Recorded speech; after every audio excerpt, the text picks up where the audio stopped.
سورہ کہف اس کی بڑی فضیلت آئی ہے، حدیث پاک میں ہے جو جمعہ کے دن سورہ کہف کی تلاوت کرے گا اللہ تعالیٰ اس کے گھر سے خانہ کعبہ تک ایک نور کا راستہ پیدا فرمائے گا۔ اور ایک حدیث میں ہے اس جمعہ سے لے کر اگلے جمعہ تک جو کچھ بھی اس کی خطائیں ہیں اللہ معاف فرمائے۔ سورہ کہف کی تلاوت 2 فائدے بتائے۔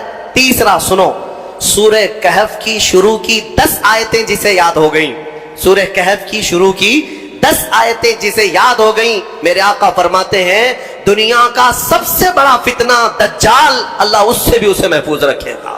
دجال کے فتنے سے محفوظ رہنے کے لیے سورہ کہف کی تلاوت ہر جمعہ کیا کرو گھروں میں، یا تو پھر کسی کی اچھی قرأت میں سنا کرو تاکہ دونوں ثواب برابر ہیں، تلاوت کرنے کے اور سننے کے ثواب ہے۔ کہف ایک غار کا ذکر ہے جس میں اللہ تعالیٰ نے چند ایمان والوں کی فضیلت بیان کی ہے۔ عیسیٰ علیہ السلام کے زمانے کے 300 سال بعد، آپ کو آسمانوں سے اوپر اٹھا لیے جانے کے 300 سال بعد لوگوں میں عقیدہ بگڑ گیا تھا۔ ایک بادشاہ آیا تھا جس کا نام دقیانوس تھا، اور وہ ظالم تھا، اور وہ لوگوں کا عقیدہ بدل رہا تھا، اور یہاں تک کہ وہ اپنے لیے سجدہ کرواتا، اپنی خدائی کا اعلان کر رہا تھا، یا پھر بتوں کی پرستی شروع ہو گئی۔ لیکن اس زمانے میں لوگ ڈر کے مارے گھر واپسی کرنے کی بات جیسے ہو رہی ہے ویسے ہی بادشاہ اپنے پیسوں کے بلبوتے ان کو یہ کہلاتے کہ تمہارا دین الگ ہے، تم الگ دین میں آئے تھے، واپس آ جاؤ۔ دھرم پریورتن بدل رہا تھا، کئی بدل چکے تھے، پیسوں کے لیے کچھ لوگ بدلتے ہیں، طاقت کے لیے کچھ لوگ بدلتے ہیں، ڈر سے کچھ لوگ بدلتے ہیں، لیکن جو اللہ والے ہیں وہ ہر زمانے میں قائم رہتے ہیں۔ بادشاہ کے کچھ وزیروں میں لوگ تھے جن کی تعداد 7 اور بعض روایتوں میں 8، اللہ بہتر جانتا ہے ان کی تعداد کتنی تھی۔ یہ الگ الگ لوگ تھے، یہ ایمان والے لوگ تھے جو اللہ پر ایمان رکھتے اور آخرت پر ایمان۔ اب وہ جو ذکر کرتا اسے مار دیا جاتا۔ تو ان لوگوں نے ایک دن مشورہ کیا کہ اس شہر کو چھوڑ کر ہم دور چلے جاتے ہیں، اپنے ایمان کی حفاظت کریں۔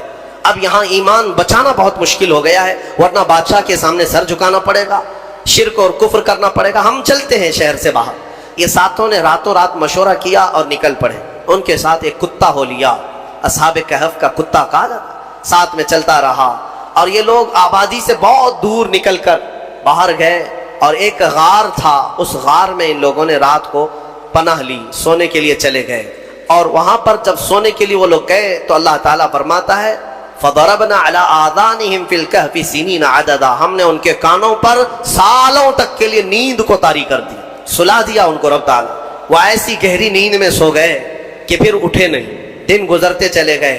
بادشاہ کو کسی نے خبر کر دی کہ تیرے دربار کے یہ وزیر بھاگے ہیں۔ بادشاہ نے ڈھونڈنے کا حکم دیا، اور ڈھونڈتے ڈھونڈتے ان کے پیروں کے نشان سے وہاں غار تک لوگ پہنچ گئے۔ بادشاہ سے کسی ایک شخص نے کہا اس غار کے اندر یہ لوگ سو رہے ہیں۔ تو بادشاہ نے کہا ان کی سزا یہ ہے کہ اس غار کو اچھی طرح سے دیوار لگا کر بند کر دو، یہی ان کی قبر بن گئی، یہ کبھی باہر نہ آ سکے، ان کی سزا یہی ہے۔ دیوار تعمیر کر دی گئی اور غار کا منہ سب بند کر دیا گیا، وہ نکل نہیں سکتے۔ اندر جیسی وہ لوگ سو گئے، بادشاہ سزا دے کر چلا گیا۔ وہاں ایک چرواہا تھا، اس نے ان کا پورا واقعہ دیوار پر لکھ دیا، یہ کون لوگ تھے، ان کا نام کیا تھا، یہ کیوں اپنے شہر سے نکلے تھے، لکھ کر کے رکھ دیا۔ زمانے بدلتے گئے، مہینے، سال، اس کے بعد صدیاں، 300 سال گزر گئے، 300 سال گزر گئے تقریباً۔ 300 سال کے بعد اللہ تبارک و تعالیٰ نے دوبارہ انہیں اٹھایا۔ وہ جب اٹھے تو آپس میں ایک دوسرے کو دیکھنے لگے، پوچھنے لگے کتنی دیر ہو گئی سو کر کے۔ کسی نے کہا ہم رات کو آئے تھے صبح ہو گئی ہے، کسی نے کہا صبح آئے تھے دوپہر ہوئی۔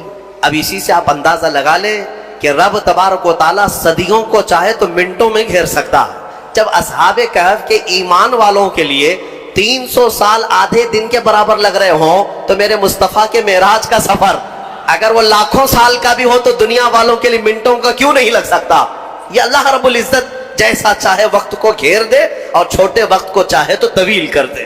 ہاں، اب اٹھے اور اس کے بعد ان لوگوں نے پھر آپس میں دیکھ کر نشانیاں بھی بدلی ہوئی تھی، بال بڑے تھے، ناخن بہت بڑے ہو چکے تھے، سب تبدیلی تھی۔ تو پھر انہوں نے کہا خیر جیسا بھی ہے ایک صاحب کو بھیجو تاکہ کھانا لے آئے، بھوک لگی۔ تو ایک صاحب ان میں جو تھے ان کو کہا کہ چھپ کر کے جانا، کہیں بادشاہ کے کارندے دیکھ نہ لیں، ورنہ وہ ہمیں پکڑ لیں گے تو پھر اپنے دین میں واپس لے جائیں گے، یا تو پھر ہمیں ہلاک کر دیں گے۔ یرجموکم او یعیدوکم فی ملتہم، وہ اپنی دین میں ہمیں واپس لے جائیں گے۔